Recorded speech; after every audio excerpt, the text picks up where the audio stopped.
আপনাদের বাড়ি কোথায়? আমাদের বাড়ি ঢাকা, বাংলাদেশ।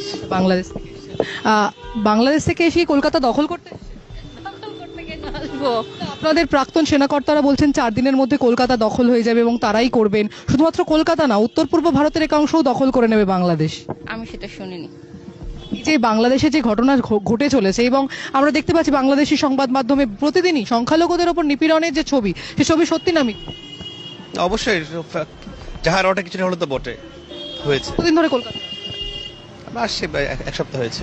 এক সপ্তাহ হয়েছে। বাংলাদেশের পরিস্থিতি নিয়ে কি? না, বাংলাদেশে এই মুহূর্তে যেটা হচ্ছে সেটা অবশ্যই অনভিপ্রেত, কারণ ভারত আমাদের মহান মুক্তিযুদ্ধের সময় থেকে অকৃত্রিম বন্ধু। তো এই যেহেতু আমাদের তিন দিকে ভারত, তো আমাদের এই এই প্রতিবেশী ছাড়া আসলে পারস্পরিক আমাদের যে বন্ধুত্ব সম্পর্ক, এটা যে কোনো ভাবেই ঠিক রাখা উচিত। এবং যারা এই অস্থিতি পরিস্থিতি সৃষ্টি করছে, আমি বলবো তারা আসলে ভিন্ন উদ্দেশ্যে করছে। এবং ইন্টারন্যাশনাল ল বলে একটি ল রয়েছে যেখানে প্রত্যেকটি দেশকে সেই ল মেনে চলতে হয়। সেখানে দাঁড়িয়ে বলা হচ্ছে যে কলকাতা দখল হয়ে যাবে। এই বিষয়টা আপনারা কিভাবে দেখছেন? যারা বুদ্ধি রয়েছে, যাদের যাদের কথা আপনি বললেন যে একাংশ করছে, বাকি একাংশ আপনারা কি করছেন? না, অবশ্যই এটা তো প্রতিবাদ জানাচ্ছেন? ডেফিনেটলি প্রতিবাদ জানানো হচ্ছে। সবচেয়ে বড় কথা হচ্ছে যে এখানে আপনার যারা এটা করছে তারা তো নীতি নির্ধারণী পর্যায়ের কেউ না।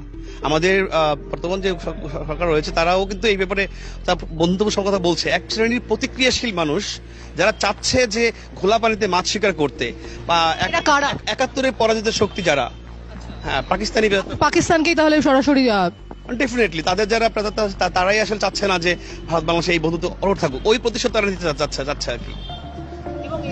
এই যে পরিস্থিতি বা মানে ভারতের উপরে নির্ভরশীল থাকতে হয় আপনাদের বেশ কিছু অংশে, সেখানে দাঁড়িয়ে ভারত বিরোধী স্লোগান উঠছে বারবার। পুরো বিষয়টা কিভাবে দেখছেন দেশে? দেখেন, আমরা প্রতিবেশী, এখানে সাম্যের ভিত্তিতে পারস্পরিক সৌহার্দ্যপূর্ণ সম্পর্ক যেটা আমাদের দেশ।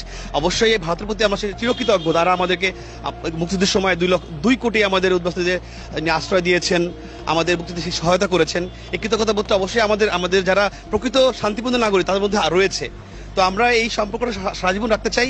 যারা এখন উদ্ভূত পরিস্থিতিতে, এই বিগত সরকারের পতনের পরে একটা মানে ভোলাটাইল সিচুয়েশন হয়েছে, এই পরিস্থিতির সুযোগ নিয়ে তারা চাচ্ছে যে 71 যারা হেরেছিল এই প্রতিশোধে সেই তারা চেষ্টা করছে এই অস্থিতির সৃষ্টি করার জন্য। এই আওয়ামী লীগ তাদের কর্মী সমর্থক তারা কেমন রয়েছেন? তারাও কি হিন্দুদের মতন বা খ্রিস্টানদের মতন নিপীড়িত হচ্ছেন?